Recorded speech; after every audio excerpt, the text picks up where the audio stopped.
इस वीडियो में मैं आपको रामधारी गुप्ता खंड 1 से प्रतिलेखन संख्या 28 की डिक्टेशन बोलने जा रहा हूं, जिसकी स्पीड है 80 शब्द प्रति मिनट।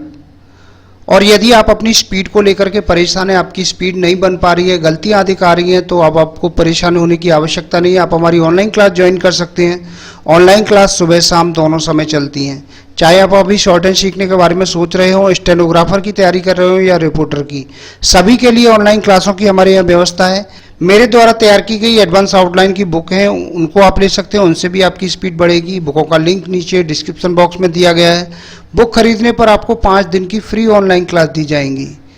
रामधारी गुप्ता खंड 1 और खंड 2 को लिखने में यदि आपको कहीं कोई दिक्कत आती है तो मैंने उनकी भी एडवांस आउटलाइनें तैयार की हैं, उनको आप ले सकते हैं, उनसे आपकी स्पीड निश्चित बढ़ेगी। यदि आप घर बैठे ही शॉर्ट हैंड कोर्स करना चाहते हैं तो pcskill.in वेबसाइट से हमारे कोर्स को परचेज कर सकते हैं, वहां से भी आप कोर्स ज्वाइन कर सकते हैं। इन सभी के लिए आप मेरे कॉन्टैक्ट नंबर पर कॉन्टैक्ट करके मुझसे अधिक जानकारी प्राप्त कर सकते हैं। अब मैं आपको डिक्टेशन बोल रहा हूं, डिक्टेशन लिखने के लिए तैयार रहिए। रेडी। उपाध्यक्ष महोदय, रूस में भारत के जो मानचित्र प्रकाशित हुए हैं उनमें भारत के कुछ हिस्से को सही तरीके से नहीं दिखाया गया है। इसको सरकार भी मानती है और इस विषय पर कोई मतभेद नहीं है।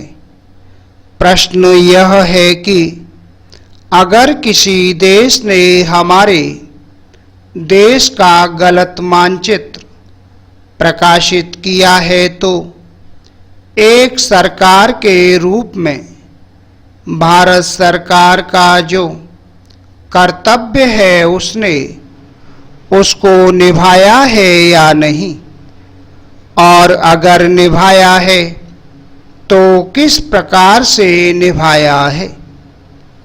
जब भारत सरकार का ध्यान इसमें प्रकाशित उस मानचित्र की ओर दिलाया गया जिसमें हमारे देश के कुछ भाग को गलत ढंग से दिखाया गया था, तो उसने 1956 में ही, जबकि न तो भारत और चीन की सीमा का प्रश्न पैदा हुआ था, इस बार रूस सरकार से लिखित रूप से विरोध किया कि हमारे मानचित्र को ठीक से नहीं दिखाया गया है।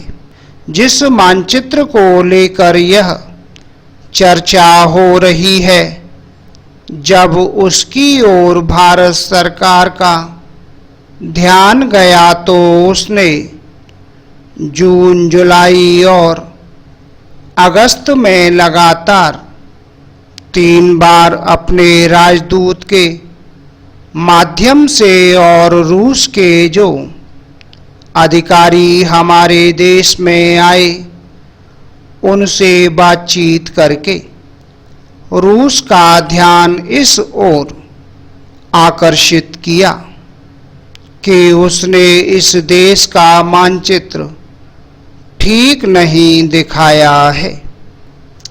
Para change. प्रश्न यह है कि जिस मानचित्र के बारे में हम चर्चा कर रहे हैं उसके बारे में हमें चिंता होनी चाहिए या नहीं। मैं समझता हूं कि अगर दुनिया का कोई भी देश हमारा मानचित्र सही ढंग से नहीं दिखाता है तो स्वाभाविक रूप से देश को उसके बारे में चिंता करनी चाहिए। हम अपने कर्तव्य से नहीं चूक सकते हैं, लेकिन जहाँ तक इस चर्चा का संबंध है, मैं माननीय सदस्य की प्रशंसा करता अगर वह उन समस्त देशों का जिक्र करते और निंदा करते जिन्होंने हमारे मानचित्र को गलत ढंग से दिखाया है।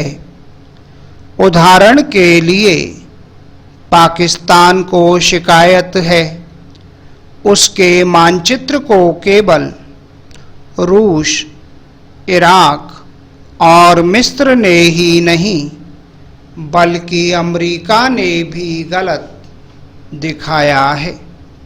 जिस कश्मीर को हम भारत माता का ताज और मुकुट कहते आए हैं, जिसे हम कहते हैं कि वह इस धरती पर हमारा स्वर्ग है, उस इलाके को बिल्कुल उनकी दया और कृपा पर छोड़ दिया गया है। यह बात उत्साहवर्धक नहीं है। Full stop. तो दोस्तों ये थी 80 शब्द प्रति मिनट की डिक्टेशन। आपको हमारा वीडियो कैसा लगा वीडियो के नीचे कमेंट बॉक्स में लिख के अवश्य भेजिएगा। यदि आप हमारी शॉर्ट हैंड की ऑनलाइन क्लास ज्वाइन करना चाहते हैं तो ऑनलाइन क्लास ज्वाइन कर सकते हैं। इनसे आपकी स्पीड भी बढ़ेगी, गलतियां भी कम होंगी। चाहे आप अभी शॉर्ट हैंड की तैयारी कर रहे हो, स्टेनोग्राफर बनना चाहते हो या रिपोर्टर, सभी के लिए हमारे यहाँ ऑनलाइन क्लासों की व्यवस्था है। ऑनलाइन क्लासें सुबह शाम दोनों समय चलती हैं। मेरे द्वारा तैयार की गई एडवांस आउटलाइन की बुकों को आप ले सकते हैं। बुकों का लिंक नीचे डिस्क्रिप्शन बॉक्स में दिया गया है। बुक खरीदने पर आपको 5 दिन की फ्री ऑनलाइन क्लास दी जाएंगी।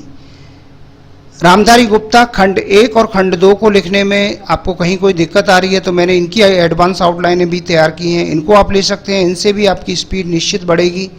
घर बैठे ही शॉर्ट हैंड कोर्स करना चाहते हैं, आपके पास में नेट की व्यवस्था नहीं है या नेट की स्पीड बहुत स्लो आती है, तो आप pcskill.in वेबसाइट से हमारे कोर्स को परचेज कर सकते हैं। वहाँ से भी आप कोर्स ज्वाइन कर सकते हैं। अधिक जानकारी के लिए आप मेरे कॉन्टैक्ट नंबर पर कॉन्टैक्ट करके मुझसे जानकारी प्राप्त कर सकते हैं।